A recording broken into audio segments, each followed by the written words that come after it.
ପ୍ରିୟର ପିଲାମାନେ, ଆଶା କରୁଛି ଆପଣ ମାନେ ଭଲରେ ଥିବେ। ଆଜିର ଆଲୋଚନାର ବିଷୟବସ୍ତୁଟି ହେଲା ରାଜନୀତି ବିଜ୍ଞାନର ଦ୍ୱିତୀୟ ଅଧ୍ୟାୟ ଭାରତରେ ଗଣତନ୍ତ୍ରର ପ୍ରଥମ ପାଠ ନିର୍ବାଚନ ପ୍ରକ୍ରିୟା ଓ ନିର୍ବାଚନ ଆୟୋଗର ପ୍ରଥମ ବିଭାଗ। ଚାଲନ୍ତୁ ଦେଖିବା। ଏଠାରେ ଆମେ ପଢିବା ନିର୍ବାଚନ ପ୍ରକ୍ରିୟା ବିଷୟରେ, ନିର୍ବାଚନର ପ୍ରକାର ଭେଦ କ'ଣ ଏବଂ ଭାରତରେ ପ୍ରଚଳିତ ନିର୍ବାଚନ ବ୍ୟବସ୍ଥାର 5ଟି ବିଶେଷତ୍ୱ ଦେଖିବା। ନିର୍ବାଚନ ପ୍ରକ୍ରିୟା। ଭାରତରେ ନିର୍ବାଚନର ଭୂମିକା କ'ଣ ରହିଛି ଦେଖିବା। ଭାରତ ଗୋଟିଏ ଗଣତନ୍ତ୍ର ରାଷ୍ଟ୍ର, ଆପଣମାନେ ଜାଣିଛନ୍ତି। ଜନମତ ହେଉଛି ଏହି ଗଣତନ୍ତ୍ରର ଭିତ୍ତିଭୂମି। ଜନମତ କିପରି ଦିଆଯାଏ? ଗଣତନ୍ତ୍ର ରାଷ୍ଟ୍ରରେ ନିର୍ବାଚନ ମାଧ୍ୟମରେ ଏହି ଜନମତ ସାବ୍ୟସ୍ତ ହୋଇଥାଏ। ବୁଝିପାରିଲେ ନିର୍ବାଚନର ମହତ୍ତ୍ୱ? ଆମ ଦେଶରେ ଲୋକସଭା ଓ ପ୍ରତ୍ୟେକ ରାଜ୍ୟ ବିଧାନସଭାର ପୁନର୍ଗଠନ ପାଇଁ 5 ବର୍ଷରେ ଥରେ ନିର୍ବାଚନ ହୋଇଥାଏ। ଏହି ନିର୍ବାଚନ ସାର୍ବଜନୀନ ସାବାଳକ ମତଦାନ ପ୍ରଥା ଉପରେ ଆଧାରିତ। ଏହା କ'ଣ?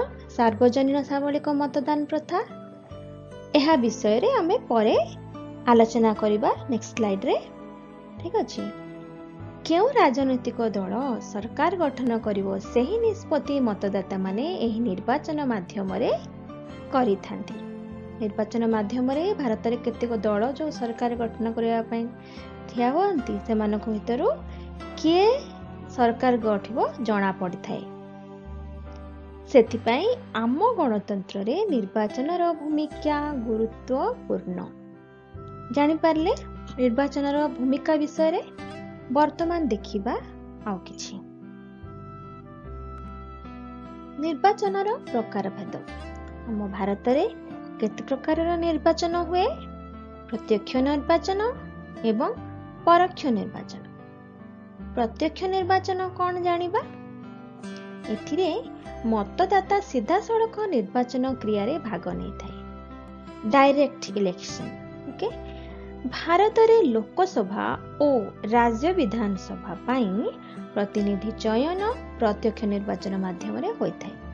ମନେ ରଖିବେ, ପ୍ରତ୍ୟକ୍ଷ ନିର୍ବାଚନ ମାଧ୍ୟମରେ ଆମେ ଲୋକସଭା ଏବଂ ରାଜ୍ୟ ବିଧାନସଭାର ପ୍ରତିନିଧିକୁ ବାଛିଥାଉ। ଆମ ଦେଶରେ 543 ଗୋଟି ଏକ ସଦସ୍ୟ ବିଶିଷ୍ଟ ସଂସଦୀୟ ନିର୍ବାଚନ ମଣ୍ଡଳୀରେ ବିଭକ୍ତ କରାଯାଇଛି। ଲୋକସଭାରେ କେତେଟା ସ୍ଥାନ ଅଛି? ଲୋକସଭାରେ 543 ଗୋଟି ସ୍ଥାନ ଅଛି। ଏଥିରେ 543 ସଦସ୍ୟ ରହିପାରିବେ। ନିର୍ଦ୍ଦିଷ୍ଟ ସଂଖ୍ୟକ ଜନସଂଖ୍ୟାକୁ ଆଧାର କରି ଲୋକସଭା ଆସନ ଓ ରାଜ୍ୟ ବିଧାନସଭା ଆସନ ପାଇଁ ଅଲଗା ଅଲଗା ନିର୍ବାଚନ ମଣ୍ଡଳୀ ସ୍ଥିର କରାଯାଇଛି। ସେହିପରି ରାଜ୍ୟସଭାରେ ଆମର କେତୋଟି ସ୍ଥାନ ଅଛି? 245 ଗୋଟି। ଟୋଟାଲ 788ଟା ସ୍ଥାନ ଆମ ଭାରତ ପାଇଁ ରଖାଯାଇଛି। ପ୍ରତି ନିର୍ବାଚନ ମଣ୍ଡଳୀରୁ ଜଣେ ଲେଖାଏଁ ପ୍ରତିନିଧି ନିର୍ବାଚିତ ହୁଅନ୍ତି। ଏଣୁ ଏଗୁଡ଼ିକୁ ଏକ ସଦସ୍ୟ ବିଶିଷ୍ଟ ନିର୍ବାଚନ ମଣ୍ଡଳୀ କୁହାଯାଇପାରେ। ବୁଝିପାରିଲେ? ବର୍ତ୍ତମାନ ଦେଖିବା ଲୋକସଭା ବିଷୟରେ କିଛି। ଲୋକସଭାରେ ଯେପରି ମୁଁ କହିଲି 543 ଜଣ ସଦସ୍ୟ ରହିପାରିବେ। ଏହାକୁ ବାଦ ଦେଲେ ଆଙ୍ଗ୍ଲୋ ଭାରତୀୟ ସମ୍ପ୍ରଦାୟରୁ 2 ଜଣଙ୍କୁ ଆମ ରାଷ୍ଟ୍ରପତି ମନୋନୀତ ସାଂସଦ ଭାବରେ ଲୋକସଭାକୁ ମନୋନୀତ କରିଥାନ୍ତି। ଏହି 543 ସଦସ୍ୟକୁ ବାଦ ଦେଲେ ଆଙ୍ଗ୍ଲୋ ଏରିଆନ ସମ୍ପ୍ରଦାୟରୁ 2 ଜଣଙ୍କୁ ରାଷ୍ଟ୍ରପତି ମନୋନୀତ କରିପାରନ୍ତି ଯଦି ତାଙ୍କର ଏହା ହୃଦବୋଧ ହୁଏ ଯେ ସେହି ସମ୍ପ୍ରଦାୟକୁ ଉପଯୁକ୍ତ ପ୍ରତିନିଧିତ୍ୱ ମିଳିନାହିଁ। ବୁଝିପାରିଲେ? ସ୍ପେସିଆଲ କେସ୍ରେ ରାଷ୍ଟ୍ରପତି 2 ଜଣଙ୍କୁ ନିର୍ବାଚିତ କରିପାରନ୍ତି। ଏ ହେଲା କିଛି ତଥ୍ୟ ଆମ ପ୍ରତ୍ୟକ୍ଷ ନିର୍ବାଚନର ସମ୍ପର୍କରେ। ଆଉ କିଛି ଜାଣିବା। ବର୍ତ୍ତମାନ ପ୍ରତ୍ୟକ୍ଷ ନିର୍ବାଚନର ଆଉ କିଛି ତଥ୍ୟ। ଏଥିରେ ଦେଖିବା ଆମେ ମଧ୍ୟବର୍ତ୍ତୀକାଳୀନ ନିର୍ବାଚନ କ'ଣ, ଏହା କେତେବେଳେ ହୋଇଥାଏ। ଯେହେତୁ ଆପଣମାନେ ଜାଣିଛନ୍ତି ପ୍ରତି 5 ବର୍ଷରେ ଥରେ ଲେଖାଏଁ ଆମ ଲୋକସଭା ଓ ରାଜ୍ୟ ବିଧାନସଭା ପାଇଁ ନିର୍ବାଚିତ साधारण निर्वाचन होइथाय किंतु किछि आवश्यक स्थले स्पेशल केस जेपरि कि केही सदस्य इस्तीफा दियंती बा कहार मृत्यु हुए बा तांकर निर्वाचन असिद्ध घोषणा हुए एही केस रे तांको शून्य पड़िथिबा सदस्य पदर पूरण पाई हमर उपनिर्वाचन करा जाय थाए। जे नवनिर्वाचित सांसद जे नुआरे निर्वाचित होइथांती से केवल शून्य पड़िथिबा सदस्य पदर अवशिष्ट समय पाई ही सदस्य रहंती। बुझी पारले? एग्जांपल जदि 5 वर्ष अवधि मध्यरे 2 वर्ष परे जदि कहार मृत्यु बा इस्तीफा हुए तो बाकी तक 3 वर्ष पाई आउ एक नुआ सदस्य को चयन करा जाय थाए। बुझिपारे? जदि लोकसभा व राज्य विधानसभा तार स्वाभाविक कार्यकाल 5 वर्ष शेष हेबा पूर्व भांगी जाए तेबे मध्यवर्ती कालीन निर्वाचन करा जाए। बुझिपारे? मध्यवर्ती कालीन निर्वाचन कौन? यह होची स्पेशल केस रे होई थाए, सब बेले होई न थाए। ए परिस्थिति बेले बेले पड़ी थाए। जानि पारले प्रत्यक्ष निर्वाचन विषय रे वर्तमान देखिबा परोक्ष निर्वाचन। वर्तमान देखिबा परोक्ष निर्वाचन कौन? एहा कौन? एथिरे लोके परोक्ष भाबरे प्रतिनिधि बाछि थांती, इनडायरेक्ट इलेक्शन। मतदाता माने प्रथमे प्रतिनिधि सभा पाई लोक प्रतिनिधि बाछंती। जेपरि कि आमे डायरेक्ट इलेक्शन रे प्रत्यक्ष रे प्रथमे प्रतिनिधि सभा पाई गोटे लोक प्रतिनिधि बाछले एवं सेही लोक प्रतिनिधि सभार सदस्य माने एक सदस्य बाछंती। से माने काहाकु दे बाछंती? से माने हेले भारतर राष्ट्रपति, उपराष्ट्रपति, राज्यसभार सदस्य और राज्य विधान परिषदर सदस्य माने परोक्ष निर्वाचन होंती। यह मन रखिबे।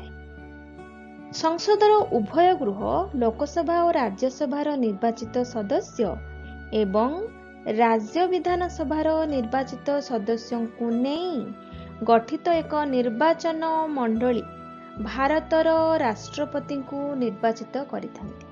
बुझी पारले? आम भारतर राष्ट्रपति किपरि निर्वाचित हुअंती? लोकसभा और राज्यसभार निर्वाचित सदस्य एवं राज्य विधानसभार सदस्य को नहीं गठित गोटे निर्वाचन मंडली से माने मिसी भारत राष्ट्रपति को निर्वाचन करती। सही परी केवल लोकसभा और राज्यसभा रो सांसद माने उपराष्ट्र को राष्ट्रपति को निर्वाचन करती। एड़ा मन रखिए राष्ट्रपति एवं उपराष्ट्रपति निर्वाचन प्रचेष्टा। सेहीपरि प्रत्येक राज्य विधानसभार विधायक माने निज राज्यरू निर्दिष्ट संख्यक राज्यसभा सदस्यों को निर्वाचित करती। मन रखिए कहार महत्व कौन अछि? राज्य विधानसभार विधायक माने राज्यसभा सदस्यों को निर्वाचित करती। सेहीपरि राज्य विधानसभा परिषदर 1/3 सदस्य राज्य विधानसभा द्वारा निर्वाचित हुअंती। एहला किछि परोक्ष निर्वाचन उदाहरण। एथिरे परोक्ष निर्वाचन रे हमर बहुत कम खर्च होई थाए एवं दलीय राजनीतिर प्रभाव कम थाए। इनडायरेक्ट इलेक्शन रे एहा होछि हमर बेनिफिट बा फायदा। जानि पारिले वर्तमान आमे नेक्स्ट देखिबा निर्वाचन व्यवस्था विषय जानिले वर्तमान एहार विशेषत्व कौन देखिबा। फास्ट विशेषत्व देखिबा। आम संविधानर व्यवस्था अनुसार लोकसभा राज्य विधानसभार सदस्य सहरांचल और ग्रामांचल केतेक स्वायत्त शासन संस्था यथा पौर निगम, पौरपालिका, विज्ञापित अंचल परिषद और ग्राम पंचायत, पंचायत समिति और जिला परिषदर निर्वाचित सदस्य चयन प्रत्यक्ष निर्वाचन माध्यम करा जाई थाए। ग्राम पंचायतर सरपंच प्रत्यक्ष भाव में निर्वाचित हुअंती। एथिरे प्रत्यक्ष निर्वाचन किछि विवरणी दियागला एवं किए किए प्रत्यक्ष निर्वाचन माध्यम निर्वाचित हुअंती कहा जायछि। याको मन रखिया चेष्टा करिवे। द्वितीय विशेषत्व